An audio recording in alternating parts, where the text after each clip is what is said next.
Good evening, I hope everyone's well today, thank you for watching.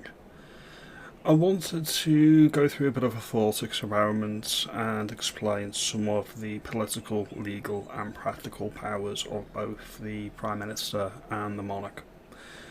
The Monarch is the head of the courts in the United Kingdom, he is the head of the church, he is the head of government even though it's run by the Prime Minister, and he is head of state. It's His Majesty's government after all. That's the legal reality of the situation. A lot of people, and he's also head of the military. You can argue that it's broadly symbolic and ceremonial, however the letter of the law begs to differ, and that's what I'm working on here with this little thought experiment. The whole principle of parliamentary democracy and the whole principle of popular sovereignty is that the Parliament is implementing what the people want. Okay, that is the entire basis of it. That is what gives the government its legitimacy, and that is what's meant to happen, is the demos actually get what they vote for. Over the past 50 years, one could argue since mass suffrage was truly achieved in the early 70s, that's when 18-year-olds actually got the vote. I think it was 2 years before we entered the EEC, so we only had true democracy for 2 years before we had our freedoms given to the EU. Alright? One could argue we've never got what we voted for. Alright? Now, the principle of how the responsible government is meant to work is the Prime Minister tenders advice to the sovereign, the ruler, and they act on the democratically elected leader's advice. Every law that goes through Parliament, any business that the government actually needs to get done, goes through the monarch. That is the legal reality, either through legislation, orders of council, or orders in council, which is essentially our version of an executive order from the United States. This is our version. One can argue that we're never getting what we vote for. Now, if you look at this particular graph here, 85% of Britons want immigration to return to levels of year 2000, okay? 23% want re-immigration, and I think we all know that 23% is going to rise. 23 wants re-migration, and 85% want it to the 1990s levels, okay? Let's just be clear about that. This government will not deliver on what the people want, will not deliver what the majority of the country actually wants. It's not going to happen. When the bedchamber crisis happened in the 19th century, so nearly 200 years ago, we were broadly in a constitutional monarchy at that point under Queen Victoria. The bedchamber crisis was when Peel wanted to become Prime Minister.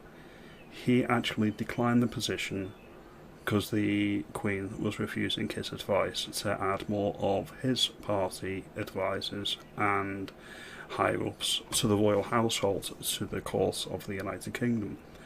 The Queen refused, and because the Queen refused, the incoming or potential incoming Prime Minister refused the job because the monarch wasn't going to be as malleable as he would want.